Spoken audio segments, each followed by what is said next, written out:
So good evening. आज हम शुरुआत करेंगे दूसरे लेक्चर की, जो कि एटीट्यूड का दूसरा लेक्चर होगा। शुभम गुप्ता सर जिसके द्वारा पढ़ाया गया है, हालांकि मेरे द्वारा कोशिश कर रहा हूँ कि अच्छे से पढ़ा पाऊँ। आज नॉइज़ थोड़ा ज़्यादा रहेगा इस वीडियो में, क्योंकि ये वीडियो फुल पंखे के अंदर चलाई जा रही है, मतलब बहुत ज़्यादा हवा लेके। चलो शुरुआत करते हैं। सबसे पहले थोड़ी सी बेसिक इन्फॉर्मेशन जो हमने पहले देखी थी वही देख लेते हैं दोबारा से, ताकि रिवाइज हो जाए। कोई 2019 और 2020 के सिलेबस में कैसा परिवर्तन हुआ, यानी कि एग्ज़ाम पैटर्न कैसा रहेगा, वो सारी चीज़ें तो हमें पता ही चल गई हैं और उनके बारे में ज़्यादा डिस्कस करने की ज़रूरत भी नहीं है, क्योंकि सरप्राइज़ भी मिल सकता है एग्ज़ाम में। बाकी कोई ज़्यादा खास मायने नहीं रखता। हमको बस इतना याद रखना है, 4 यूनिट हैं। 4 यूनिट में से 20 क्वेश्चन आएंगे 2-2 नंबर के, 8 क्वेश्चन आएंगे मे बी 5-5 नंबर के ही आएंगे, और उसके बाद 4 क्वेश्चन आएंगे 20-20 नंबर के। केस स्टडी आएगी 20-20 नंबर की, तो 160 + 40 लाने हैं। 40 केस स्टडी पर फोकस नहीं करना है। हमने देखा था कि 2019 और 20 में क्या क्या चीज़ कवर करेंगे, तो ये सारी चीज़ें थी। अब सबसे पहली यूनिट हम पढ़ रहे थे जिसका नाम था एटीट्यूड, जो कि एटीट्यूड के नाम से सेकंड यूनिट में जोड़ी गई है। ठीक है, हम जब पढ़ते थे तो वो थर्ड यूनिट में थी। इसके अंतर्गत बहुत सारी चीज़ें बाद में जोड़ दी गई हैं, इनको हम डिटेल में डाल लेते थे। कि सबसे पहली चीज़ क्या देखी थी कि कंटेंट क्या होगा एटीट्यूड का, एलिमेंट्स क्या होंगे, फंक्शंस ऑफ फंडामेंटल एटीट्यूड वगैरह वगैरह, बहुत सारी चीज़ें। सिलेबस आपके पास है, अच्छे से समझ भी सकते हो। ये थोड़ा सा एनालिसिस दे रखा है कि किस प्रकार से मतलब क्वेश्चंस आएंगे और कैसे कैसे क्वेश्चन पूछे जा चुके हैं, ये भी बताया था। वो लास्ट ईयर के पेपर से बहुत सारे ये सारी चीज़ें देख ली थी, संभावित प्रश्न भी देख लिए थे, पॉसिबल क्वेश्चंस जैसे बोलते हैं। तो आयाम देखो हम पढ़ रहे थे एटीट्यूड के बारे में, मेनली यहाँ से शुरुआत होती है। एटीट्यूड में हमने सबसे पहले क्या देखा था, एटीट्यूड की डेफिनेशन देखी थी। देखो हमें क्या चीज़ याद रखनी है, वो चीज़ याद करके रहेंगे हम। कैसे याद करेंगे, फिंगर टिप्स पर याद करेंगे। जब मैं बोलूँ तब याद करना है, ठीक है। तो सबसे पहली चीज़ हम डेफिनेशन को याद करेंगे। कैसे याद करेंगे, तो हम डेफिनेशन को याद करेंगे कैसे कि द पॉजिटिव, नेगेटिव और neutral perspective toward a person, object, group, idea और other thing is called attitude. ऐसे डेफिनेशन को अच्छे से रखना है। एक बार मेरे साथ फिर से बोलो, पॉजिटिव, नेगेटिव और neutral perspective towards a person, object, group, idea और अदर्स। अब एक बार फिर से बोलना है, मन में बोलना है या तेज़ तेज़ बोलना है, लेकिन बोलना है कि पॉजिटिव, नेगेटिव और न्यूट्रल पर्सपेक्टिव टुवर्ड अ पर्सन, ऑब्जेक्ट, ग्रुप, आइडिया और अदर इज कॉल्ड एटीट्यूड। अब पर्सन, ऑब्जेक्ट और ग्रुप, आइडिया, अदर की जगह पे लंबी लाइन नहीं खींचना है, तो साइकोलॉजिकल ऑब्जेक्ट या फिर सब्जेक्ट लिख सकते हो, आपकी कोई दिक्कत नहीं होगी। कंपोनेंट्स ऑफ एटीट्यूड देखे थे हमने, cognitive attitude, cognitive component, affective component और बिहेवियर कंपोनेंट। 3 कंपोनेंट देखे थे हमने, cognitive, affective and behaviour component. ये चीज़ कोई याद करने की ज़रूरत नहीं है कि एप्टस शब्द से बनी है एटीट्यूड। एप्टस वर्ड जो है वो कैसा वर्ड था, लैटिन वर्ड था, और जिसका अर्थ होता है कन्वीनियंस और एबिलिटी या फिर योग्यता वगैरह जो भी होता है। बट आपको 3 शब्द हमेशा याद रखने हैं अपनी लाइफ में। एटीट्यूड को लेके हो गए, या एप्टीट्यूड को लेकर हो गए, सिंपैथी को लेकर हो गए, या कोई भी चीज़ को लेकर होगा जो आगे हम पढ़ेंगे। 3 शब्द कौन कौन से याद रखने हैं। पहला होगा इंटरनल, पहला कौन सा होगा, इंटरनल। पहला होगा इंटरनल, दूसरा होगा एब्स्ट्रैक्ट, दूसरा क्या होगा, एब्स्ट्रैक्ट। पहला होगा इंटरनल, दूसरा होगा एब्स्ट्रैक्ट और तीसरा क्या होगा, लर्नड फ्रॉम दी सोसाइटी। ठीक है, लर्नड फ्रॉम दी सोसाइटी। तो पहला क्या हो जाएगा, पहला हो जाएगा इंटरनल, दूसरा हो जाएगा एब्स्ट्रैक्ट, तीसरा हो जाएगा लर्नड फ्रॉम दी सोसाइटी। ठीक है, ये 3 शब्द हमेशा याद रखने हैं। किसी भी चीज़ की विशेषता पूछी जाए, यानी कि उसका कैरेक्टरिस्टिक्स पूछ दिए जाएं, तो ये 3 विशेषता हमेशा हर एथिक्स के पार्ट में जुड़ जाती हैं। जैसे एटीट्यूड की कैरेक्टरिस्टिक्स बताओ आप, तो एटीट्यूड की 3 कैरेक्टरिस्टिक्स यूँ याद हो गई आपको। पहली कौन सी याद हो गई? It is a internal concept, it is an abstract concept, then उसके बाद थर्ड क्या हो गई? It is learn from the society. तो ये 3 चीज़ें तो हमको याद रह ही गई हैं ना, तो हमेशा 3 शब्द याद रखना है, आप ध्यान में रखना, ठीक है। इसके बाद हमने कंपोनेंट्स देखे थे, उससे पहले थोड़ी डेफिनेशन देख ली थी, कोई ज़्यादा काम की नहीं है, आपको अच्छी लगे तो देख लेना, रट लेना, एक आध डेफिनेशन अच्छी लगे तो, बाकी मुझे तो कोई अच्छी नहीं लगी है। अब कंपोनेंट्स देखे थे, कंपोनेंट्स में मैंने आपको बताया था कि कुछ विद्वानों के द्वारा यानी कि स्कॉलर्स के द्वारा एटीट्यूड के लिए कुछ एलिमेंट्स दिए गए थे। 3 एलिमेंट्स थे, कौन से? कॉग्निटिव एलिमेंट्स, अफेक्टिव एलिमेंट और बिहेवियर एलिमेंट। कॉग्निटिव एलिमेंट के बारे में क्या बताया था आपको कि ये क्या है? Knowledge, believe, thought, information, learning etcetera से संबंधित है। यानी कि आपको किसी भी व्यक्ति के बारे में या किसी वस्तु के बारे में साइकोलॉजिकल ऑब्जेक्ट मान सकते हैं या फिर एटीट्यूड ऑब्जेक्ट बोलते हैं, जैसे अपन एटीट्यूड ऑब्जेक्ट यहाँ पे डिफाइन किया गया है, तो वो मान सकते हैं। तो उसके बारे में क्या हो, हमें इन्फॉर्मेशन मिल रही है, वो क्या कहलाती है? कॉग्निटिव कंपोनेंट कहलाती है। जैसे कि कोई व्यक्ति दारू पीता है, तो ये आपको इन्फॉर्मेशन मिल गई कि वो आदमी दारू पीता है, ठीक है।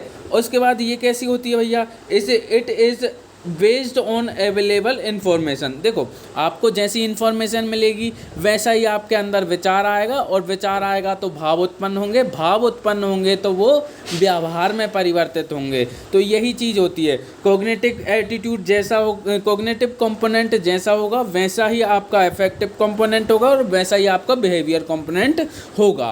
ये स्ट्रक्चर ऑफ एटीट्यूड में हमने देखा भी था कल परसों, ठीक है। तो इन्फॉर्मेशन के बारे में देखा था हमने, एग्जाम्पल भी देख लिया था, drinking alcohol increases domestic violence वगैरह वगैरह, है ना। रिवाइज़ कर रहे हैं हम जल्दी जल्दी, और रिवाइज़ करना ज़रूरी है। रिवाइज़ नहीं करेंगे तो याद नहीं रहेगा और हम एग्ज़ाम में नहीं लिख पाएंगे, इसलिए रिवाइज़ करना ज़रूरी है। स्किप किए बिना पूरा रिवीजन देखना, आगे हम बढ़ेंगे भी। आज एटीट्यूड को ख़त्म करना है। चलो, इफेक्टिव कंपोनेंट में हमने क्या देखा था? जैसी इन्फॉर्मेशन मिली उसी के आधार पे क्या बन जाएंगी? हमारे अंदर फीलिंग्स आ जाएंगी। तो it involves the person feelings, emotions about the attitude object, यानी कि जो एटीट्यूड ऑब्जेक्ट आपके सामने रखा है उसके बारे में आपके अंदर क्या फीलिंग आ गई है या फिर क्या इमोशंस हैं, उससे आप जुड़ जाओगे। It is the core of the attitude. क्यों? आपको पहले ही बता दिया था पिछली वीडियो में, कोर क्यों है? क्योंकि इसी से पता चलेगा कि आपके अंदर की एटीट्यूड एक्चुअल में है क्या, नेगेटिव है, पॉजिटिव है और न्यूट्रल है, कुछ भी पता चल सकता है। एग्जाम्पल भी आपको बताया था कि feeling of sadness arises from the seeing cancer patient in hospital. आप हॉस्पिटल में कोई भी कैंसर पेशेंट देखोगे तो आपको पता चलेगा कि बोल के हाँ, अपने अंदर से भाव आएगा ना यार, नेगेटिव पॉजिटिव आएगा, काश वो सही हो जाए या फिर उसका इलाज करवा लें, तो ये होगा। और अब जब भाव आएगा तो उसका विचार भी आएगा और आप बिहेव भी करोगे उसी प्रकार से कि मैं पैसे दे देती हूँ कुछ, या फिर पैसे दे देता हूँ कि उसका इलाज सही से हो पाए। तो बिहेवियर कंपोनेंट में क्या होता है? Readiness to behave, act toward something is called behaviour component. ठीक है, ये सारी चीज़ देख ली थी। फिर उसके बाद अपन ने एग्जांपल भी देख लिया था, कार का एग्जांपल। पहले आपको इन्फॉर्मेशन थी कि जैगुआर कार अच्छी होती है, फिर उसके बाद आपको बैठने को मिला उसमें, तो बैठने के बाद आपको श्योर हो गया कि वो कैसी कार है, अच्छी कार है। देन थर्ड प्रोसेस आई कि आपने उसको चला के और बेच बाच दिया। उसके बाद उससे आपसे पूछा गया वो कार कैसी है, तो आप कैसे रिएक्ट करोगे? बिहेव करके रिएक्ट करोगे। क्या बोलोगे कि वो कार बहुत अच्छी है। क्यों? क्योंकि मैंने उस कार को ख़रीद भी चुका हूँ और फिर उसके बाद मैंने उसे चलाई भी है और बहुत कंफर्टेबल कार है। ये सारी चीज़ें हो जाएंगी। तो ये एटीट्यूड कब आएगा? जब आपको इन्फॉर्मेशन मिलेगी पहली चीज़, फिर उसके बाद आपको क्या होगी, उसके इफ़ेक्ट मिलेंगे, फिर उसके बाद आप उसके प्रति बिहेव करोगे। सीधी सी बात है। अब देख लीजिए, कैप मॉडल भी आपको पता है। कैप मॉडल में क्या होता है? कॉग्निटिव, अफेक्टिव, बिहेवियर, तीनों चीज़ें से एक साथ लिखनी है। 3 नंबर से ज़्यादा हमें आएगा नहीं। स्नैक का एग्जाम्पल आपको अच्छे से पता है क्योंकि बार बार कल वही बताया था मैंने, इसलिए, है ना। अब कैब मॉडल का एटीट्यूड का वो आपको रिवाइज करने की ज़रूरत नहीं है, क्योंकि कैब में सी का कॉग्निटिव है। कॉग्निटिव मतलब क्या होती है? लर्निंग, नॉलेज, बिलीफ, थॉट्स और information about the attitude object. एक बार मेरे साथ बोलना है, कॉग्निटिव की अर्थ क्या लिखेंगे या कॉग्निटिव क्या बोलेंगे? This involves the persons learning, knowledge, belief के क्या क्या? This involves the persons learning, knowledge, belief and thought about the attitude object. This is called cognitive component of attitude. Now, affective component of attitude. This involves a person's feelings and emotions. वो वाला क्या कर रहा था? Cognitive component किस किस को involve कर रहा था? वो कर रहा था नॉलेज को, बिलीफ को, थॉट को, इन्फॉर्मेशन को या फिर लर्निंग को। ये किस किस को कर रहा है? ये कर रहा है फीलिंग्स को और इमोशंस को, ठीक है। बिहेवियर किसको कर रहा है? पास्ट एक्सपीरियंसेस को। जैसा पास्ट एक्सपीरियंस आपके पास था उसी के आधार पर क्या करोगे? आप बिहेव करोगे, ठीक है। This involves the past behaviour और experience regarding the attitude object.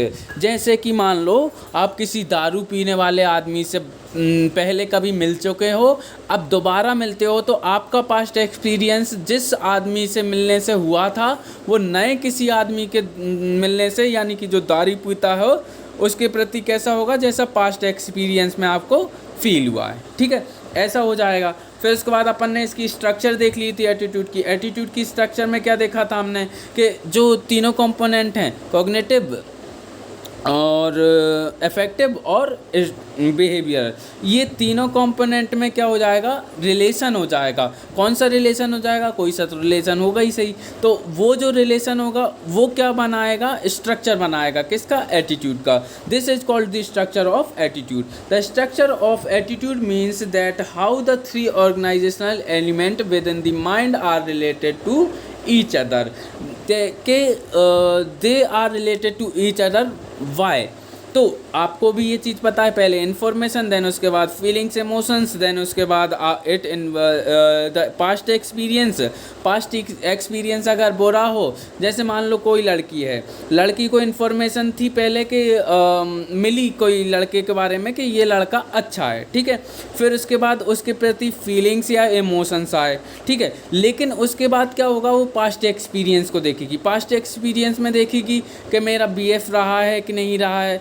अगर नहीं रहा है तो सीधी सी बात है उसके पॉजिटिव एटीट्यूड ही रहेंगे हमेशा। लेकिन अगर उसका बीएफ रहा है तो वो क्या सोचेगी कि आगे जो बिहेव करना है वो कैसा करना है। क्यों? क्योंकि ये जो कॉग्निटिव और इफेक्टिव अप्रोच है उसके आधार पर बिहेव कैसा करना है, कहीं ये पुराने बीएफ जैसा ही तो नहीं निकलेगा। ये सारी चीज़ें उसको सोचने में आएंगी। तो ये सारी चीज़ें स्ट्रक्चर ऑफ एटीट्यूड बनाती हैं। अलग अलग बिहेव करना डिपेंड करता है, आगे चल के हम देखेंगे थ्री एलिमेंट्स में किस प्रकार का कॉन्ट्रडिक्शन भी होता है, वो भी देख लेंगे, है ना।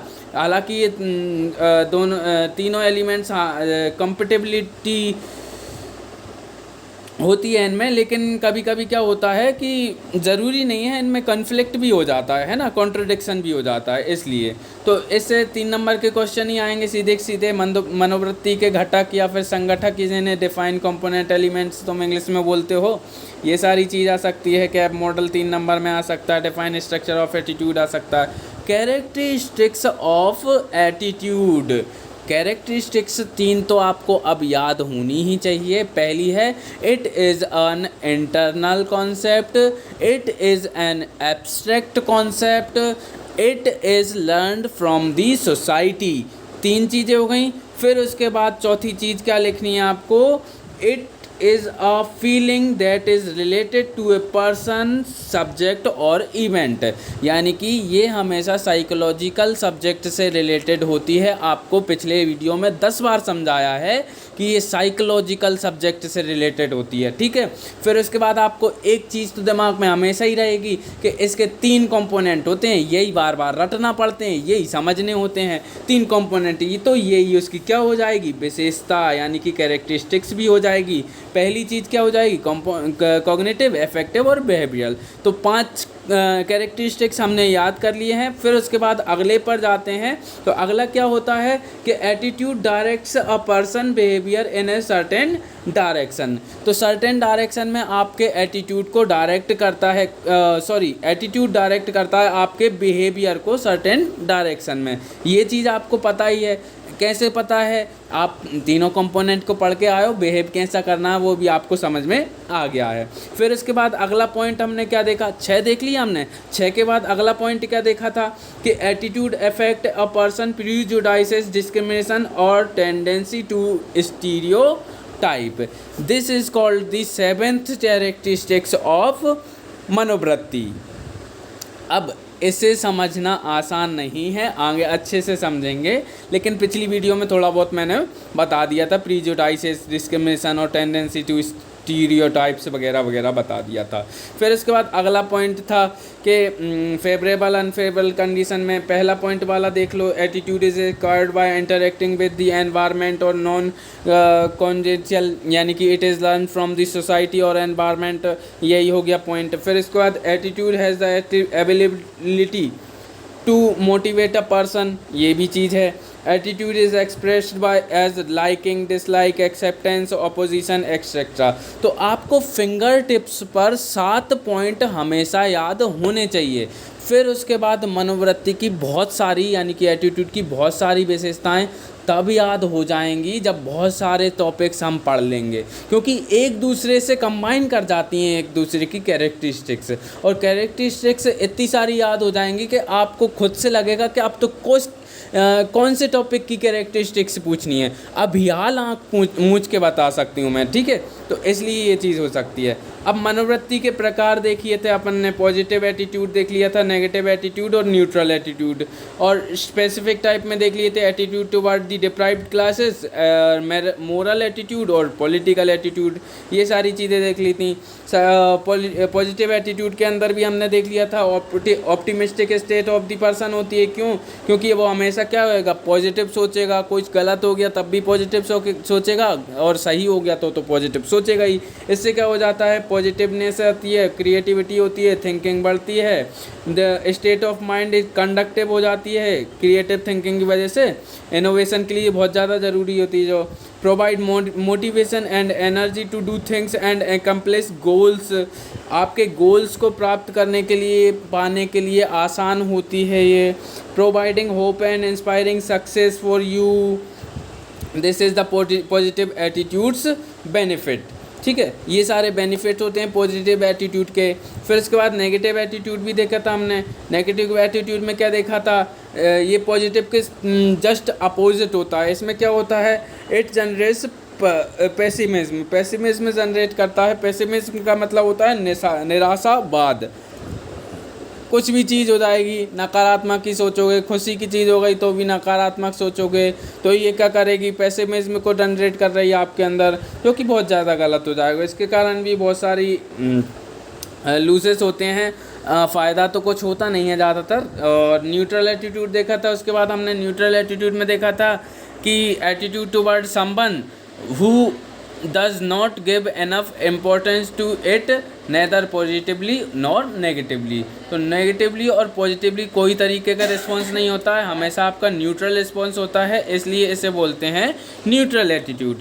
इससे 4 चीज़ें घाटे की होती हैं। पहली, इग्नोरेंस आती है आपके अंदर, इंडिफरेंस हो जाते हो आप, डिटैचमेंट हो जाती है यानी कि अलगाववाद हो जाता है दूसरों से, अनइमोशनल हो जाते हो। तो ये 4 चीज़ें हमेशा आप किसी भी इंसान में नहीं होना चाहिए, नहीं तो वो इंसान नहीं रहता, वो ढोर बन जाता है, ठीक है। तो ये चीज़ है। फिर इसके बाद अगली चीज़ है 5वां, बैलेंस्ड। आप बैलेंस्ड रहते हो, मध्यम मार्ग अपना लेते हो, बुद्धम शरणम गच्छामि। तो ये चीज़ हो जाती है आपके साथ। न्यूट्रल एटीट्यूड देख लिया था। फिर इसके बाद कमज़ोर वर्गों के लिए कोई याद नहीं रखना है अपन को, attitude toward the deprived classes. आपको याद रखना पॉलिटिकल एटीट्यूड। इसमें क्या होगा, आप या तो किसी पॉलिटिकल पार्टी को लाइक करोगे या डिसलाइक करोगे, या फिर उसके आइडिया को लाइक करोगे डिसलाइक करोगे, बाकी चीज़ें ये हैं। फिर उसके बाद आपने मोरल एटीट्यूड देखा था। मोरल एटीट्यूड में क्या देखा था? सही और गलत के बारे में जानना ही क्या कहलाता है? मोरलिटी कहलाता है। और यही चीज़ अब जब आपके एटीट्यूड में आ जाएगी तो वो क्या कहलाएगी? मोरल एटीट्यूड कहलाएगी। तो moral attitude means expression based on the belief of right और रॉन्ग।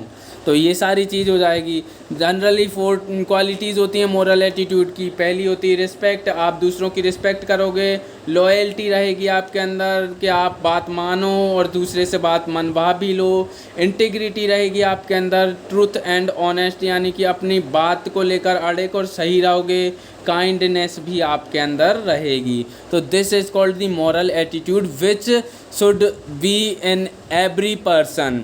आपके अंदर भी मोरल एटीट्यूड होना चाहिए। क्यों? क्योंकि आपको कोई रिस्पेक्ट दे रहा है तो आप उसकी रिस्पेक्ट कीजिए। आपको कोई लॉयल्टी दे रहा है तो आप उसको लॉयल्टी दीजिए। आपको कोई इंटेग्रिटी दिखा रहा है तो आपको इंटेग्रिटी, काइंडनेस नाम की चीज़ आपको हमेशा रखनी चाहिए। ये आपके कैरेक्टर में और आपके बिहेवियर में झलकेंगे और आपके चेहरे से वो नूर दिखाई देगा जो कि एक ऑफिसर के चेहरे से दिखाई देता है। नरोना एकेडमी में जाकर या फिर मसूरी में, लवासना में जाकर बच्चे कोई ख़ास ज़्यादा सीखते नहीं हैं, पर वो जो ट्रेनिंग में सीख के आते हैं उनसे उनका नूर इतना ज़्यादा बढ़ जाता है चेहरे का कि वो मतलब कुछ भी कर सकते हैं। फिर ये सारी चीज़ें देखी हमने, है ना। मोरल एटीट्यूड हमारे अंदर होना चाहिए, थोड़ा बहुत तो होना चाहिए। और एटीट्यूड ये पढ़ते पढ़ते लास्ट तक समझ में ही जाएगा आखिरकार एटीट्यूड है क्या और हमें के अपना एटीट्यूड कैसे सुधारना चाहिए। तो इससे बेस्ड सारी चीज़ें देखना और सुधारना अपने एटीट्यूड को। बाकी उसके बाद अन्य घटकों से रिलेशन देखे थे इनके, एटीट्यूड विथ अदर कंपोनेंट्स, जो कि कोई ज़्यादा फ़ायदेमंद थे नहीं अपने लिए। तो आपने बोला था कि ये बाद में देखेंगे। क्यों? क्योंकि सारे के सारे जब हम पढ़ लेंगे तो समझ में आ जाएगा, है ना। फिर उसके बाद हमने देखा था क्वेश्चंस कोई ज़्यादा मायने नहीं है। जब तक हम रिलेशन नहीं पढ़ेंगे तब तक कैसे बता सकते हैं फैक्टर्स के बारे में, है ना। तो अब देखते हैं मनोवृत्ति का निर्माण। This is the most important question for 2020 mains. अब देखते हैं मनोवृत्ति का निर्माण यानी कि फॉर्मेशन ऑफ एटीट्यूड कैसे होता है। एक चीज़ याद रखना, बच्चा जन्म लेता है, ठीक है, लेता है। किससे लिया है उसने जन्म? माता पिता से लिया है, सीधी सी बात है। तो माता पिता के जीन्स उसके अंदर हैं कि नहीं है? बिल्कुल हैं। अब वो जो जीन हैं उसके अंदर, तो उनका भी तो थोड़ा सा प्रभाव पड़ेगा। क्यों नहीं पड़ेगा? कैसे? देखो, कभी कभी क्या होता है, बच्चे अपने पापा के जैसा बिहेव करते हैं या फिर अपनी मम्मी के जैसा बिहेव करते हैं। कैसे कि कहीं भी घर में देखना या फिर किसी को भी देखना जो अपने पापा के जैसा गुस्सैल हो, अपनी मम्मी के जैसा शांत हो। हालांकि लड़कियां मम्मी पर जाती हैं, लड़के पापा पर ही जाते हैं कहीं, लेकिन कभी कभी उल्टा भी हो जाता है, उसमें कोई दो राय नहीं है। लेकिन जेनेटिकल फैक्टर कहाँ पे इम्पोर्टेंट हो जाता है कि उसका एटीट्यूड भी ऐसा ही हो जाता है। अगर उसके पापा नेगेटिव हैं तो वो भी नेगेटिव हो सकता है। क्यों? क्योंकि जेनेटिकली ऐसी प्रॉब्लम हो सकती है। बच्चा पैदा होने के बाद माँ का ही दूध पिएगा। अगर उसे गाय का दूध दिया जाए और बोला जाए ये भी तो दूध है, इसे पी ले, नहीं, वो नहीं पिएगा। वो किसका दूध पिएगा? माँ का दूध पिएगा। तो this is called the genetic factor which form the attitude, है ना। तो जेनेटिकल फैक्टर जो होते हैं वो भी एटीट्यूड की फॉर्मेशन में मदद करते हैं। कैसे करते हैं? थोड़े मोड़े करते हैं, ठीक है, याद रखना है अपन को बस थोड़ा सा। फिर उसके बाद क्लासिकल कंडीशनिंग करती है, इंस्ट्रूमेंट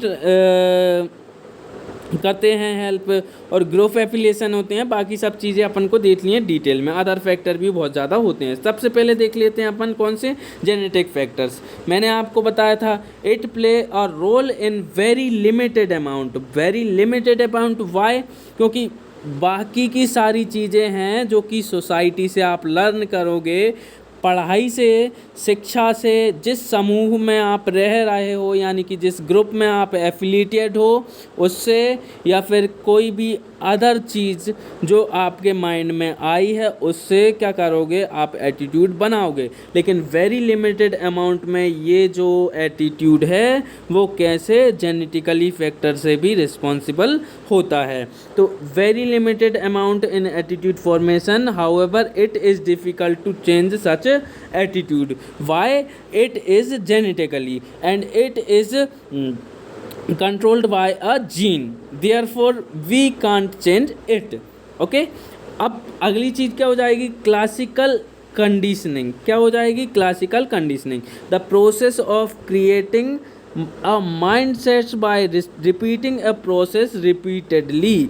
आप बार बार एक ही चीज़ कर रहे हो, सही हो रही है सही, तो आप बार बार एक ही चीज़ कर रहे हो और बार बार वो सही भी हो रही है, और दोहराने के कारण क्या हो जाएगा, आपके जो माइंड सेट है उसके लिए सही हो जाएगा। बोले कि ये चीज़ सही तो हो ही रही है, तो पॉजिटिव अप्रोच आने लगेगी। तो जैसे कि मान लो आपने सोचा कि मैं MPPSC का प्री निकालती हूँ, ठीक है, सोचा, अब प्री निकल गया तो आपके अंदर फिर मेंस के लिए आया कि मेंस इस बार का ही निकालना है, पर इस बार का मान लो नहीं निकला, ठीक है। अब नहीं निकला तो अब अगली बार आप प्री देना बंद नहीं करोगे, आप क्या बोलोगे कि मेरा पॉजिटिव एटीट्यूड इसलिए है क्योंकि मेरा माइंड सेट हो गया है, मैं रिपीट करूँगी प्रोसेस को, और इस बार अगर रिज़ल्ट पॉजिटिव नहीं आया है तो अगली बार आएगा। क्यों? क्योंकि बच्चे बहुत ज़्यादा रिपीट भी करते हैं और रिपीट से क्या होता है, पॉजिटिव एटीट्यूड आता है। इंस्ट्रूमेंटल कंडीशनिंग क्या होती है, creating mentality through rewards and punishment. कैसे? आपको पता होगा स्टिक एंड कैरेट थ्योरी क्या होती है, सरदार वल्लभ भाई पटेल के द्वारा अच्छी तरीके से समझ में आई होगी। कैसे कि सरदार वल्लभ भाई पटेल जब रियासतों का विलय कर रहे थे उस टाइम पे वो बोल रहे थे, बोले कि कैरेट और स्टिक, हाँ गाजर खाओ या फिर डंडे से मार खाओ, लेकिन जाओगे कहीं नहीं, आप यहीं रहोगे और यहीं आपको रहना पड़ेगा। तो कैरेट एंड स्टिक यानी कि अच्छा काम करोगे तो आपको गाजर मिलेगी, बुरा काम करोगे तो आपको पनिशमेंट यानी कि स्टिक मिलेगी। तो इस वजह से भी, जैसे कि मान लो बच्चा है छोटे में उद्यम कर रहा है, उसको डांट लग गई या फिर पिटाई लग गई डंडे से, तो सीधी सी बात है वो अगली बार से नेगेटिव एटीट्यूड रखेगा किसके प्रति, मस्ती के प्रति। क्यों? क्योंकि मस्ती करने से क्या पड़ी है उसको, पनिशमेंट या फिर मार पड़ी है या डांट पड़ी है, तो उस वजह से क्या करेगा, आगे कभी वो नहीं करेगा मस्ती। ठीक है, नेगेटिव एटीट्यूड हो गया मस्ती के लिए। अब पॉजिटिव एटीट्यूड कैसे हो सकता है कि वो टॉप किया, फर्स्ट क्लास में मान लो उसने टॉप किया। अब फर्स्ट क्लास में जब उसने टॉप किया तो उसने सोचा कि मुझे क्या मिली है, 5 स्टार मिली है, मैं हर बार टॉप करूं तो मेरे को शाबाशी भी मिलेगी और एक 5 स्टार भी मिलेगी। तो अब वो हर क्लास में ही टॉप कर रहा है। तो ये पॉजिटिव एटीट्यूड हो गया ना। कैसे बना है, रिवॉर्ड और पनिशमेंट से बना है। रिवॉर्ड मिलेगा तो और आगे उन्नति करेंगे। जैसे कि सिविल सर्विसेज में भी इसे अपनाते हैं। जैसे कि लोग बाग पढ़ रहे हैं तो ठीक है, लेकिन जब वो सर्विस में आते हैं तो सर्विस में जब अच्छा काम करते हैं तो उन्हें प्रमोशन दिया जाता है रिवॉर्ड के रूप में, और अब जब बुरा काम करते हैं तो पनिशमेंट के रूप में क्या देते हैं, सस्पेंशन लेटर देते हैं। तो ये चीज़ें थोड़ी सी होती हैं जिससे एटीट्यूड में चेंज आता है या फिर एटीट्यूड बनता है उनका जॉब के लिए। अगर वो अच्छा काम करते हैं, रिवॉर्ड मिलते हैं तो उनकी जॉब अच्छी चलती है और वो पॉजिटिव रखते हैं अपनी एटीट्यूड को जॉब के लिए, लेकिन पनिशमेंट मिलती है तो वो नेगेटिव रखते हैं, बोले माथा पच्ची है, क्या करना, जॉब सरकारी जॉब से बुरी कोई जॉब नहीं है वगैरह वगैरह, बन के भी माथा पच्ची करना ही पड़ेगी, कोई मतलब नहीं है, ऐसी चीज़ें सोचेंगे। इंस्ट्रूमेंटल कंडीशनिंग समझ में आया? बिल्कुल ठीक है। अब देखते हैं अगली चीज़, observational learning. The most effective factor is creation of person attitude through observation. कैसे? आपने किसी भी चीज़ को टेस्ट किया है ना, कोई भी ऑब्जेक्ट है उसको टेस्ट किया या फिर उसके बारे में आपको इन्फॉर्मेशन मिली, किसके द्वारा मिली, या तो फैमिली के द्वारा मिली या सोसाइटी के द्वारा, या फिर media play a major role in this situation, आप घर में बैठे हो और कोरोना बाहर चल रहा है। आपको क्या हुआ, पता लगा फैमिली मेम्बर से या फिर मीडिया से पता लगा कि कोरोना जो है उसकी वजह से मौतें बहुत ज़्यादा हो रही हैं, आपको घर में बैठना चाहिए। तो अगली बार जब आपका दोस्त आपको खेलने के लिए बुलाएगा या फिर कुछ काम के लिए बुलाएगा, आप बोलोगे कोरोना चल रहा है, कोरोना के लिए मेरी नेगेटिव एटीट्यूड जो है अब काम में आएगी और मैं आपके साथ खेलने नहीं जा सकती। ये चीज़ हो जाएगी। तो आप ऑब्ज़र्व कर रहे हो यानी कि प्रेक्षणात्मक अधिगम है आपके अंदर कि आप जो भी सूचना मिलेगी उसी के अनुसार व्यवहार करोगे। ठीक है, अगर पॉजिटिव मिलती है तो पॉजिटिव, नेगेटिव मिलती है तो negative. This is called the observational learning which affect the formation of attitude. Now attitude की और सारी फॉर्मेशन के फैक्टर्स होते हैं, जैसे कि ग्रुप एसोसिएशन और ग्रुप एफिलिएशन। कैसे कि आप मान लो कांग्रेस से जुड़े हो, कांग्रेस से अपन मानते हैं सिंधिया जुड़े हैं। ठीक है, अब सिंधिया जुड़े हैं, सिंधिया ने क्या किया है भैया, कांग्रेस छोड़ के बीजेपी ज्वाइन कर ली है। फर्स्ट ऑफ ऑल वो कांग्रेस में थे जब तक किसकी बुराई करते थे, बीजेपी की बुराई करते थे, लेकिन अब वो बीजेपी में आ गए तो किसकी बुराई करते हैं, कांग्रेस की बुराई करते हैं। तो सीधी सी बात है, आप जिस ग्रुप से एफिलिएटेड होगे उसकी वैल्यूज़ को आप मानोगे, उसकी स्पेसिफिक बिलीव्स को आप मानोगे, उसके नॉर्म्स को आप मानोगे और ऐसी एटीट्यूड डेवलप करोगे अपने अंदर ताकि उस ग्रुप के सारे लोगों से आपका तालमेल यानी कि कोऑर्डिनेशन बहुत अच्छी तरीके से हो पाए। क्यों हो पाए, क्योंकि 3 टाइप्स ऑफ ग्रुप होते हैं। एक प्राइमरी ग्रुप्स होते हैं जिसके अंदर आपकी फैमिली फ्रेंड्स होते हैं, आप उनकी बात हमेशा ही मानते हो, सीधी सी बात है, उनके प्रति हमारा बिहेवियर भी उस अलग अलग तरीके का होता है। जैसे कोई फैमिली इंट्रोवर्ट है तो आप खुद भी इंट्रोवर्ट हो जाएंगे। आप कोई फैमिली बहुत खुले विचारों वाली है, कोई भी बात घर में ही कर सकते हैं या फिर कहीं भी कर सकते हैं, कोई दिक्कत नहीं है, तो सीधी सी बात है आपका भी नेचर वैसा ही होगा, आपका भी एटीट्यूड वैसा ही होगा।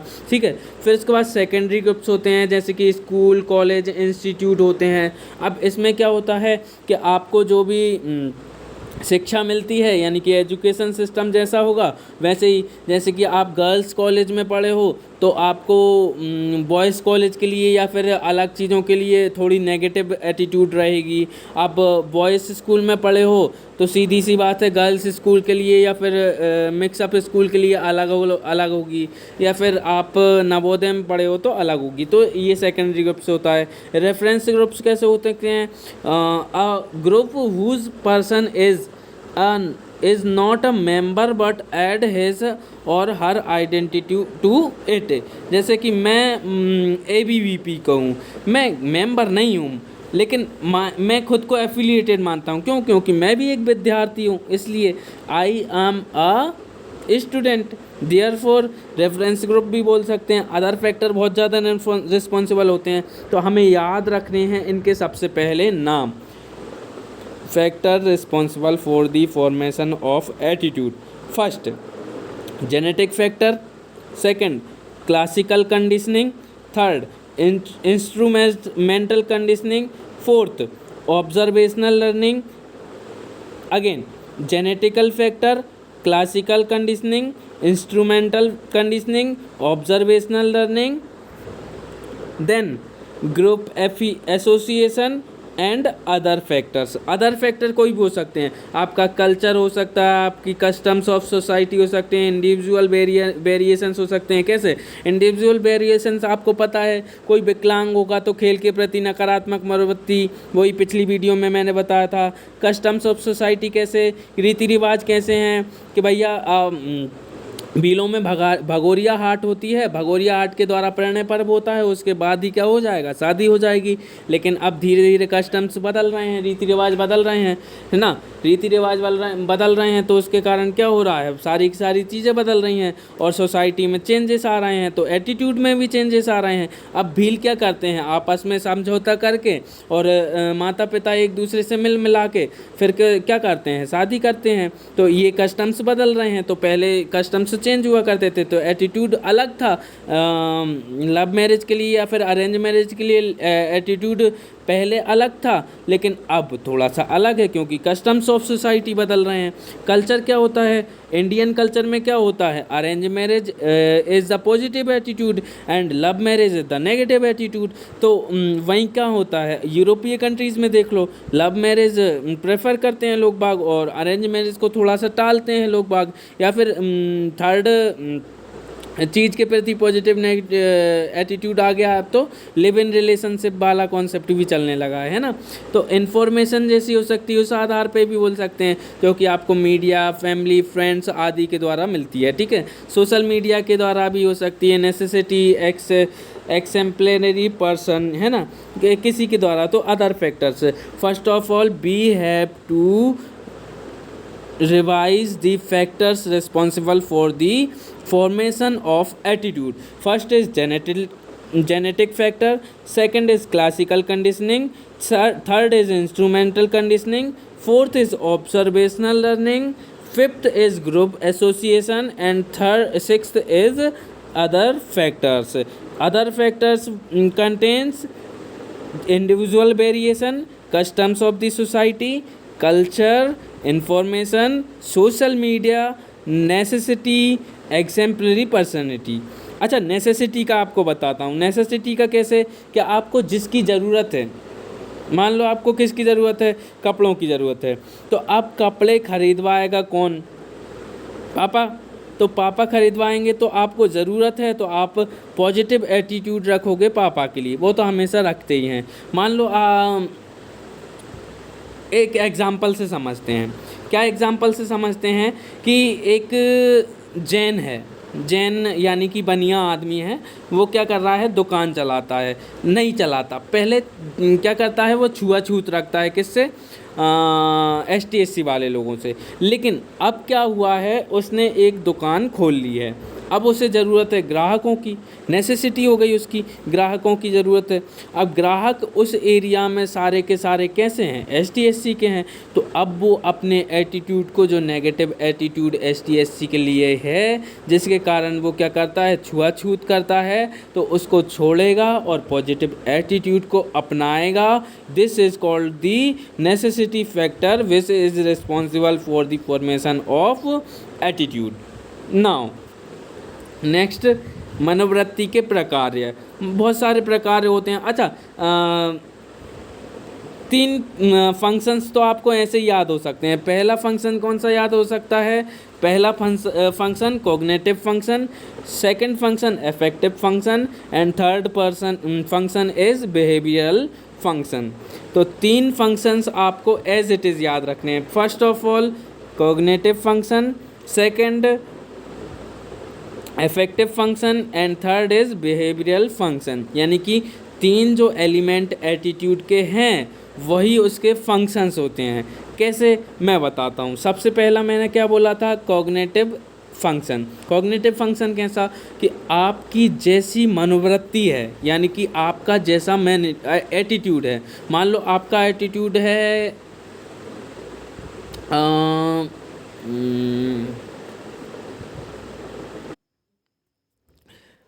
किसी लड़के के लिए ले लेते हैं, किसी लड़के के लिए आपका एटीट्यूड कैसा है, नेगेटिव है, ठीक है। तो अब आपके बारे मतलब आपके लिए जब उस लड़के से संबंधित कोई भी इन्फॉर्मेशन दी जाएगी, तो आप हमेशा उस नेगेटिव एटीट्यूड से जोड़कर ही उस इन्फॉर्मेशन को देखोगे।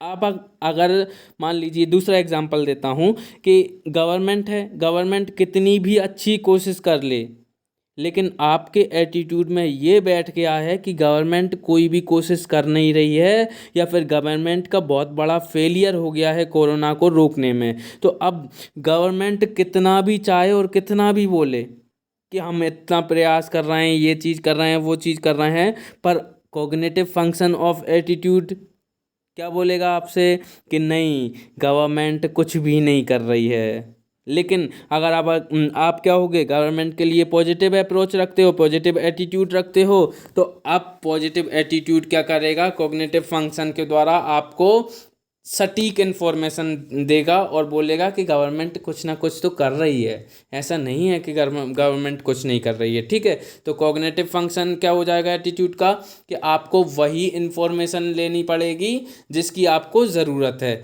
फालतू की इन्फॉर्मेशन से आप छुटकारा पा लोगे, पहली चीज़। इफेक्टिव फंक्शन क्या हो जाएगा एटीट्यूड का, इफेक्टिव फंक्शन में ये हो जाता है कि आप किसी के लिए भी नेगेटिव और पॉजिटिव भाव रख पाते हो। कैसे कि एटीट्यूड आपका पॉजिटिव है तो कोई भी व्यक्ति जिसको आप पॉजिटिव वे में देखते हो उसके लिए बिहेव या फिर उसके लिए इमोशंस भी पॉजिटिव रखोगे, है ना। तो ये चीज़ हो गई। थर्ड, बिहेवियरल, आपका पॉजिटिव एटीट्यूड है तो बिहेव भी सीधी सी बात है पोलाइट होगा, काइंडनेस आएगी, है ना, ये सारी चीज़ें आएंगी। लिबरल हो गया आप उसके लिए, ठीक है, सारी चीज़ें होंगी। अब हमने याद कर लिए 3 फंक्शंस किसके, एटीट्यूड के। First is cognitive function, second is effective function, third is behavioural functions. And now अब होते हैं 5 फंक्शंस और। कौन कौन से होते हैं? First is knowledge functions. हमारी जैसी एटीट्यूड होगी हम वैसा ही नॉलेज गेन करेंगे। अगर हमारी डॉक्टर्स के लिए या फिर मेडिकल फील्ड के लिए नेगेटिव अप्रोच है, नेगेटिव एटीट्यूड है, तो हम मेडिकल फील्ड में नहीं जाएंगे, हमें बायोलॉजी कभी भी पसंद नहीं आएगी। तो एटीट्यूड क्या करता है, नॉलेज फंक्शंस भी करता है। ईगो डिफेंसिव फंक्शंस क्या होता है कि आत्मरक्षात्मक फंक्शन बोलते हैं इसे हिंदी में। आत्मरक्षात्मक क्या होता है, हम रक्षात्मक या आत्मरक्षात्मक भी बोलते हैं। इसमें होता क्या है एक्चुअल में कि आप खुद की सुरक्षा के लिए, आप अपने खुद की दिल की तसल्ली के लिए क्या करते हो, एटीट्यूड से वही इन्फॉर्मेशन लेते हो या फिर बाहर से वही इन्फॉर्मेशन लेते हो जो आपके एटीट्यूड के लिए ज़रूरी है, ताकि आपका एटीट्यूड नेगेटिव से और नेगेटिव हो या फिर पॉजिटिव से और पॉजिटिव हो। तो ये होती हैं वाइब्स जो आपके अंदर से आती हैं ईगो डिफेंसिव फंक्शन के द्वारा। आप अपने ईगो की रक्षा करना चाहते हो, आप खुद को रोकना नहीं चाहते, ठीक है, आप उसके लिए बने ही नहीं हो, ऐसा सोच के आप तसल्ली दे सकते हो, ठीक है, खुद को। अब अगली चीज़ क्या हो जाती है, value expressive function. Value expressive function कैसे हो जाती है, जैसे कि आपको कहीं पर सोसाइटी में कुछ काम कर रहे हो, मान लो आप कचरा उठवाने का काम कर रहे हो, तो आप कचरा उठवाने का काम कर रहे हो तो 10 लोग देख रहे हैं। किसी की हेल्प कर रहे हो, जैसे कोई भूखा है उसको खाना दे रहे हो तो आप हेल्प कर रहे हो, तो फ़ोटो खिंचवा के वायरल कर रहे हो। फ़ोटो जो खिंचवा के वायरल कर रहे हो वो क्या है, आपकी वैल्यू एक्सप्रेशन है, आपका एटीट्यूड दिखाता है। क्या एटीट्यूड दिखाता है कि आप पॉजिटिव हो गरीबों को, भूखे को खाना खिलाने के लिए। लेकिन ये गलत बात है कि आप वैल्यू एक्सप्रेस करने के लिए क्या करते हो, कभी कभी बिहेवियर चेंज कर लेते हो, पर एक्चुअल में ऐसा अंदर से नहीं होता है। अंदर से एक्चुअल में पॉजिटिव रहे और बाहर से भी वही दिखे तो आप कहलाओगे सत्यनिष्ठ। आगे हम पढ़ेंगे सत्यनिष्ठ आखिरकार होता क्या है, ठीक है। इंस्ट्रूमेंटल फंक्शंस भी होते हैं। इंस्ट्रूमेंटल फंक्शंस का मतलब क्या होता है, ज्ञान प्रकार्य होते हैं ना, साधनात्मक प्रकार्य होते हैं, यानी कि आपको जिस चीज़ की ज़रूरत पड़ेगी उसके लिए आप पॉजिटिव हो जाओगे, बाकी नेगेटिव रहोगे। और सोशल एक्सेप्टेंस फंक्शंस भी रहते हैं, ठीक है। सबसे पहले नॉलेज फंक्शंस को देख लो। नोइंग वंस और अदर्स एटीट्यूड इम्पार्ट नॉलेज, है ना, दूसरे के नॉलेज को या फिर एटीट्यूड को आपको समझना होता है। Help organize new information and create generalization stereotype predictions. वही मैंने आपको बताया था कि नॉलेज में क्या होता है, आपकी जैसी मनोवृत्ति है वैसी इन्फॉर्मेशन आप लोगे और उसी को क्या करोगे, आपकी मनोवृत्ति के अनुसार क्या करोगे, सेट कर लोगे, ऑर्गेनाइज कर लोगे। उसके कारण क्या होगा, प्रीजुडाइसेस बनाने में, स्टीरियोटाइप्स बनाने में या फिर प्रेडिक्शन करने में या गट फीलिंग अपने अंदर लाने में knowledge function important role play करेगा, सीधी सी बात है। अब उसके बाद आ जाएंगे यूटिलिटेरियन और इंस्ट्रूमेंटल फंक्शन। आपको जिस चीज़ की ज़रूरत है उसके लिए आपका पॉजिटिव एटीट्यूड होगा ही, ठीक है। People develop positive attitude toward the object associated with reward, negative attitude toward those associated with punishment.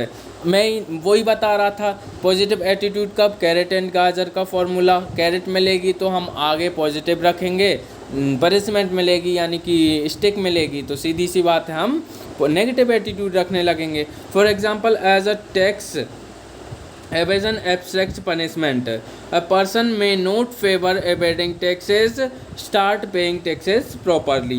कोई व्यक्ति है जिसने क्या किया है, टैक्स को जो पूरे से भरा नहीं है, अब भरा नहीं है तो उस पर टैक्स का अतिरिक्त भार डल गया, यानी कि उसको मान लेते हैं क्या हो गया, अधिक ब्याज चुकाना लगे, टैक्स चुकाना होगा. अब अधिक टैक्स चुकाना होगा तो सीधी सी बात है भैया वो टाइम पर टैक्स भरेगा क्योंकि अगली किस्तों से ज़्यादा ना भरनी पड़े. ठीक है. ईगो डिफेंसिव फंक्शंस क्या होता है, it prevents us from guilt feeling. क्यों? क्योंकि by holding attitude that protect our self esteem defend your ego. आप ये हमेशा सोचते रहोगे कि सामने वाला गलत है, वो सॉरी बोल दिया है इसलिए वो गलत ही होगा, पर आप कभी अपनी गलती को नहीं देखते हो. यहाँ पे अपनी गलती को न देखते हुए आपका नेगेटिव एटीट्यूड देखते हो खुद, और नेगेटिव एटीट्यूड देखते हुए सामने वाले को गलत ठहरा देते हो. ये सारी चीज़ हो जाती है. Positive attitude toward our self help us preserve our self image, otherwise we might fall into depression. अगर पॉजिटिव होगा ये चीज़ तो अच्छी बात है कि सेल्फ इमेज बन जाएगी, खुद के सामने आत्म रक्षा हो जाएगी कि हाँ यार मैं सही था, मैं अपनी इमेज बचा के रखी है. जैसे मान लो किसी के घर खाना खाने गए, उसने बार बार पूछा पर फिर भी मना कर दिया, तो ये आपकी ईगो डिफेंसिव सिस्टम है. आपका खाने के लिए पॉजिटिव अप्रोच थी लेकिन आपने फिर भी मना कर दिया. क्यों? क्योंकि आपको सेल्फ इमेज बचानी थी. तो ये चीज़ हो जाती है कि एटीट्यूड के द्वारा होती है. ठीक है. फिर उसके बाद value expressive functions, to express one centrals values, है ना. आपकी सेंट्रल वैल्यू कैसी होती हैं, जैसे ईमानदारी हो गई, ऑनेस्टी जिसे बोलते हैं, है, या फिर सेल्फिशनेस हो जाए, जो भी चीज़ हो जाए. Help us to communicate who we are and may make us feel good because we have asserted our identity. ठीक है. क्यों? क्योंकि मान लो Gandhi stopped wearing coats, pants and switched to khadi dhoti to express his central value, self-reliance, simple living. अब गांधी जी का यहाँ पे शुभम गुप्ता जी ने एग्जाम्पल दिया है. हम क्या दे सकते हैं कि मान लो आपके सामने टीचर खड़े हैं और आपके दोस्त पास में, आप उनसे बात कर रहे हो, तो सीधी सी बात है टीचर सामने देख रहा है और आपके मूल्य जो हैं, वैल्यूज़ जो हैं वो देख रहा है, तो आप गाली नहीं दोगे. क्यों नहीं दोगे? आपके एटीट्यूड में तो है गाली देना. क्यों? क्योंकि दोस्तों से बात कर रहे हो, गाली दे सकते हो, सीधी सी बात है. लेकिन जब तक प्रिंसिपल देख रहे हैं या फिर टीचर देख रहे हैं तब तक नहीं दोगे. क्यों नहीं दोगे? क्योंकि आपके एटीट्यूड की जो एक फंक्शन है जिसका नाम है वैल्यू एक्सप्रेसिव फंक्शन, वो आपसे बोल देगा अभी गाली मत दे, इसलिए क्योंकि टीचर यहाँ पे खड़े हैं. गांधी जी भी यही बात कहते हैं. गांधी जी क्या बोलते हैं कि मैं कोट पैंट जब तक नहीं उतारूंगा, जब तक गांव वालों के साथ या किसानों के साथ मिलकर बैठूंगा नहीं, समझूंगा नहीं उनके बातों को या फिर उनकी पीड़ा को, तब तक उनको मैं कैसे आज़ादी दिला सकता हूँ? नहीं दिला सकता. इसलिए उन्होंने कोट पैंट छोड़े थे और खादी धोती में आ गए थे.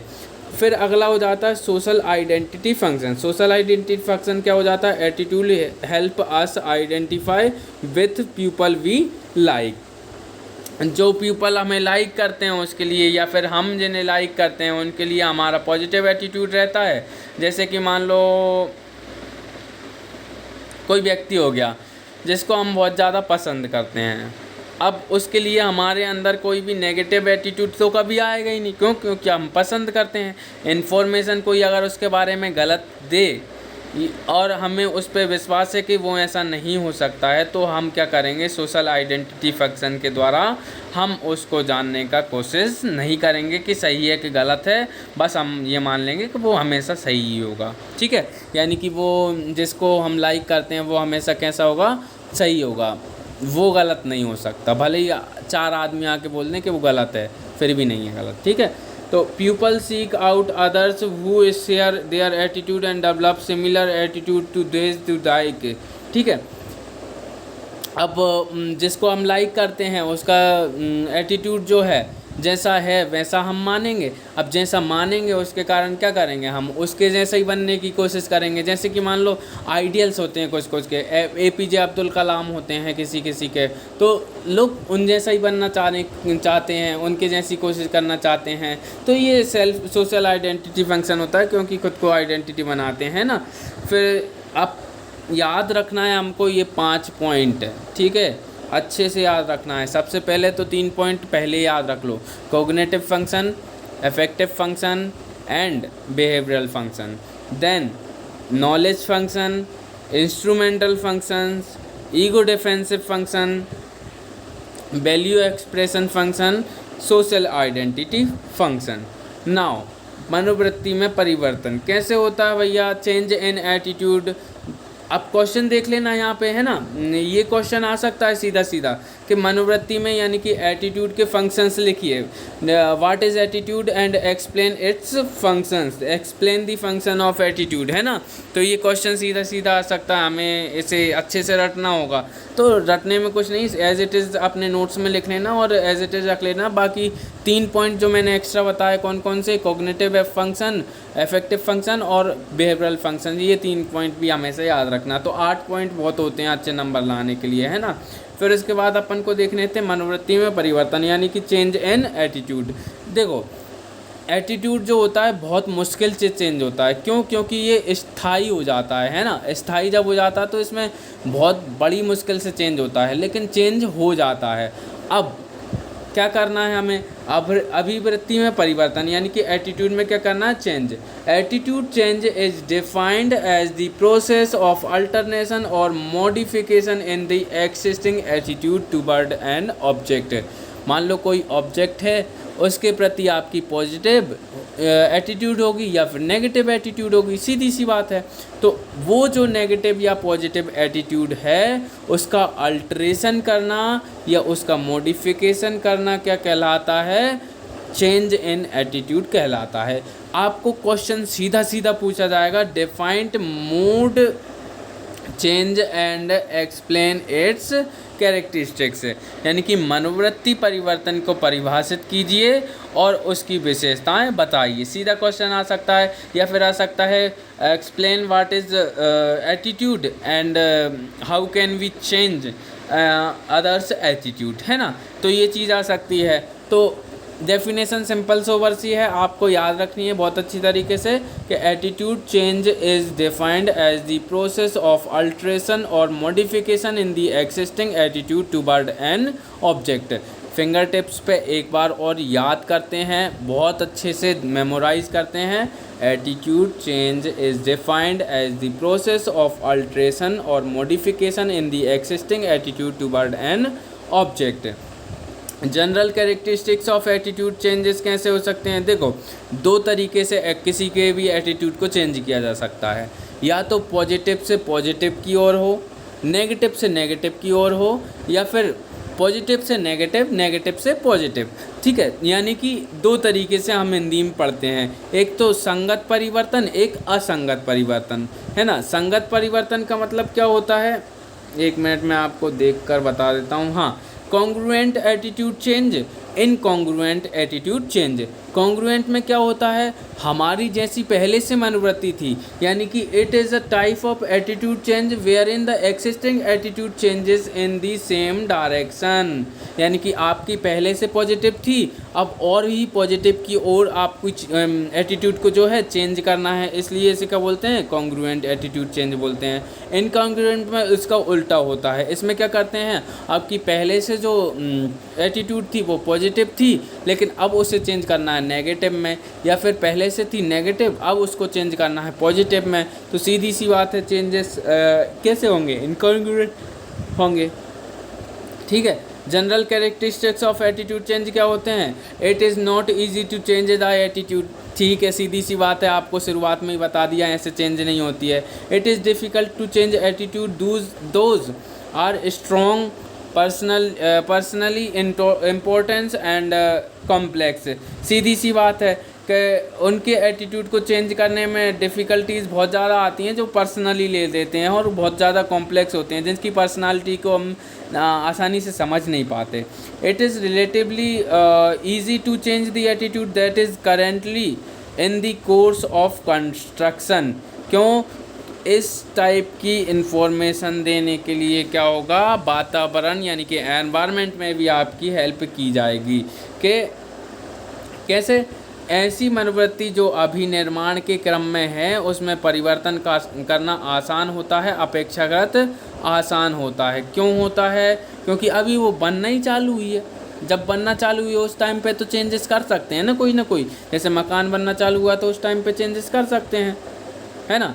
फिर इसके बाद होता है for the change of attitude the message the messenger the medium of conveying and the recipient is more important. ये चीज़ आपको कब समझ में आएगी कि आप जब पढ़ोगे पर्सिएसिव कम्युनिकेशन को। पर्सिएसिव कम्युनिकेशन जो है अगले कुछ वीडियोस में आपको देखने को मिलेगा। अभी एटीट्यूड को ही समझ लेते हैं। तो ये चीज़ अंडरलाइन कर लेना और अच्छे से याद रखना कि ये चीज़ वहाँ पे देखने को मिलेगी। आप जो मैसेज देते हो, कैसे देते हो, कौन देगा, कहाँ देगा, ये सारी चीज़ें मायने रखती हैं एटीट्यूड को चेंज करने के लिए, जो पर्सिएसिव कम्युनिकेशन में ज़रूरी होती है।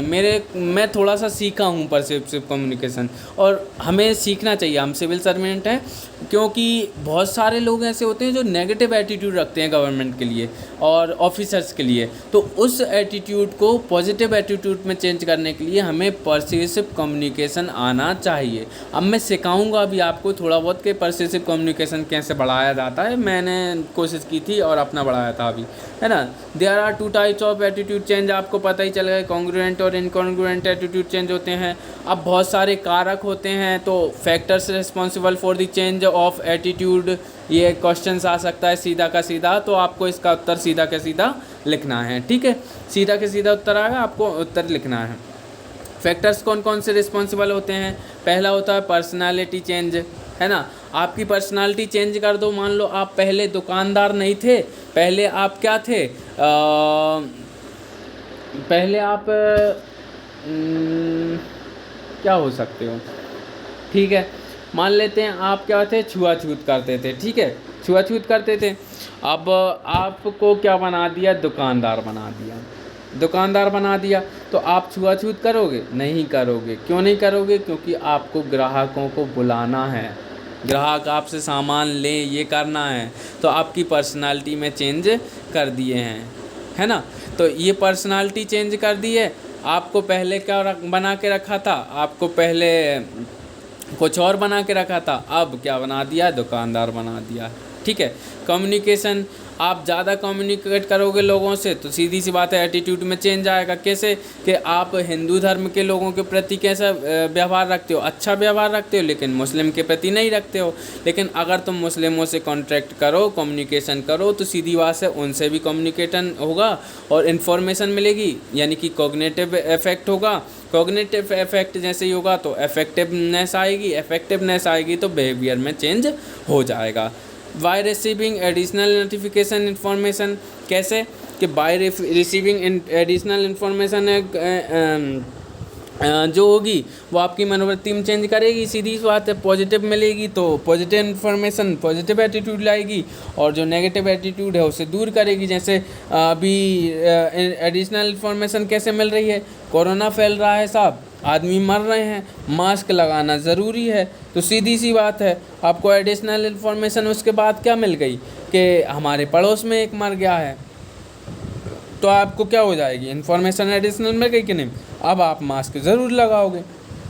Changes in the reference group, जिस ग्रुप से आप सिंधिया के एग्जाम्पल से समझो, बहुत ज़्यादा अच्छा एग्जाम्पल है, आपको पता ही है। चेंज इन दी एजुकेशन सिस्टम, एजुकेशन सिस्टम बहुत ज़्यादा अच्छा कर दो। आप स्टीरियोटाइप से मिटाने वाली चीज़ें ले आओ, वैज्ञानिकता ले आओ अपने कोर्सेस में, बच्चों को समझाओ, बच्चों को समझने में आसानी हो, सारी चीज़ें करो, तो सीधी सी बात है एटीट्यूड में चेंज आएगा। नेगेटिव से पॉजिटिव होगा बच्चा, अगर पॉजिटिव ज़्यादा है तो नेगेटिव भी करवाएंगे, किसी बुरी चीज़ के लिए पॉजिटिव है तो उससे नेगेटिव कर देंगे उसको। तो ये एजुकेशन सिस्टम में चेंज करने से हो जाएगा। फिर इसके बाद अगला लास्ट बनता है एनफोर्स कॉन्सेप्ट, यानी कि ज़बरदस्ती किसी के कॉन्टेक्ट में रखना। कैसे कि हिंदू और मुस्लिम दो लड़के हैं जो एक दूसरे से बहुत ज़्यादा क्या करते हैं, गुस्सा करते हैं, मतलब एक दूसरे से चिढ़ते हैं, लेकिन उनको एक रूम में एक साथ रख दो, एक हॉस्टल में, कुछ दिनों बाद देखना उनमें दोस्ती हो जाएगी, या फिर किसी एक क्लास ले जाना वहाँ से, है ना, ऐसा नहीं होगा लेकिन दोस्ती हो जाएगी। ये फैक्टर्स बोलते हैं ऐसा, है ना। बाकी क्या होगा इसका तो भगवान ही जाने क्या होगा, है ना। तो ये सारी चीज़ हमें याद रखनी है कि एटीट्यूड चेंज करने में कौन कौन सी चीज़ें फैक्टर्स रिस्पॉन्सिबल होते हैं। 6 फैक्टर इन्होंने दे रखे हैं, बाकी बहुत सारे फैक्टर्स होते हैं जो रिस्पॉन्सिबल होते हैं। लाइक आप कानून बना सकते हो, लॉ के द्वारा आप क्या कर सकते हो, एटीट्यूड में चेंज कर सकते हो। हेलमेट के लिए एटीट्यूड चेंज हो जाएगा आपका, किसी दिन आपका चालान कट जाए फिर आप हेलमेट डेली लगाओगे, ये चीज़ हो जाती है ना। तो व्यक्तित्व में परिवर्तन कर देंगे कैसे कि मनोवृत्ति के विकास का व्यक्तित्व के आधार पर होता है। जैसे अंतर्मुखी व्यक्तित्व की मनोवृत्ति के सामाजिक समारोह में प्रति नकारात्मक होती है, सीधी सी बात है।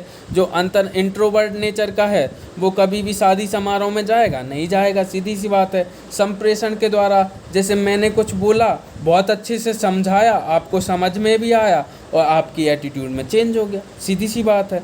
आंतरिक सूचनाओं की प्राप्ति के द्वारा, internal recipient of additional information, है ना, विभिन्न माध्यमों से, जैसे मीडिया से, सोशल मीडिया से वगैरह वगैरह से आपको इन्फॉर्मेशन मिली और आपका चेंज हो जाएगा। एडिशनल इन्फॉर्मेशन मिलने से ही आपका एटीट्यूड, ठीक है। और change in group affiliation, voice India के example, why change in the people और the thinking of people around the person, सीधी सी बात है। Change in the education system, the education system plays an important role in the determination of attitude. Change the attitude can be done by education. Enforced concept, मैंने बताया, if a person is forced to live with a person और situation to which his attitude is negative, then it will convert into positive.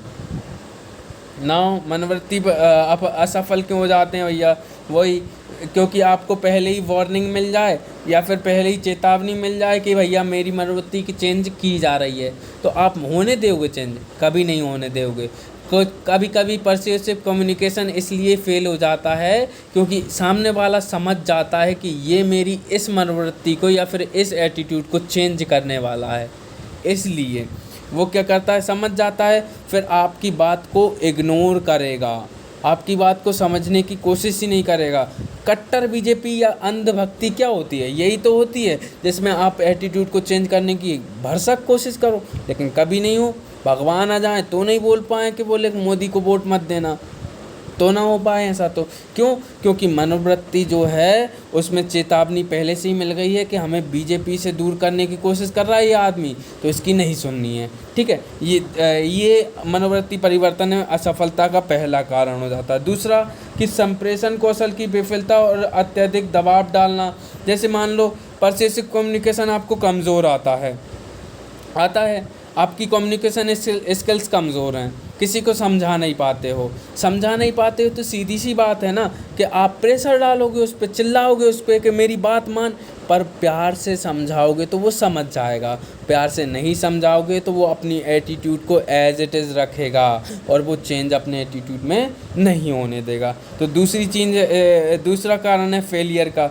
तीसरा कारण क्या है? Incompatibility of the views provided, यानी कि प्रदान किए गए विचारों से असंगतता। मान लो कोरोना में लॉकडाउन चल रहा है, कोई कोविड पॉजिटिव है, उसको ये बोल रहा है कि भाई तू पढ़ाई कर, MPPSC मेंस निकालना है, प्री निकालना है। अरे वो पढ़ाई करे कि खुद को सही करे, तो सीधी सी बात है खुद को सही करेगा। तो अब जो इन विचार दिए गए हैं वो असंगत हो गए कि नहीं हो गए? आपके द्वारा दिए गए विचार, सीधी सी बात है। तो अब एटीट्यूड में चेंज होगा क्या? नहीं होगा। और उल्टा नेगेटिव से और नेगेटिव एटीट्यूड हो जाएगा। फिर उसके बाद अगला आता है अपनी मनोवृत्ति के विपरीत प्रतीत होने वाली सूचनाओं को संदेह को दृष्टि से देखना। सीधी सी बात है, एटीट्यूड अलग है, एटीट्यूड है पॉजिटिव पर आप दे रहे हो नेगेटिव इन्फॉर्मेशन, तो सीधी सी बात है आप कैसे देखने लगोगे, शक की निगाहों से देखने लगोगे, सस्पिशियस, है ना। फिर इसके बाद it is not easy to change the type of attitude of a person और if the attitude is excessively persist and genetic होगा, अनुवांशिक होगा या फिर अत्यधिक दृढ़ होगा तो उसे चेंज करना, परिवर्तन संभव नहीं है। तो ये causes of failure in attitude change, आप बहुत कोशिश करोगे तब भी नहीं होंगे, दिस इज कॉल्ड दी, है ना। मनोवृत्ति का महत्व लोग के लिए कोई ज़्यादा इम्पोर्टेंट नहीं है रूल, फिर भी आप देख लेना, ये आपको आसानी से अपने आप ही समझ में आ जाएगा, है ना।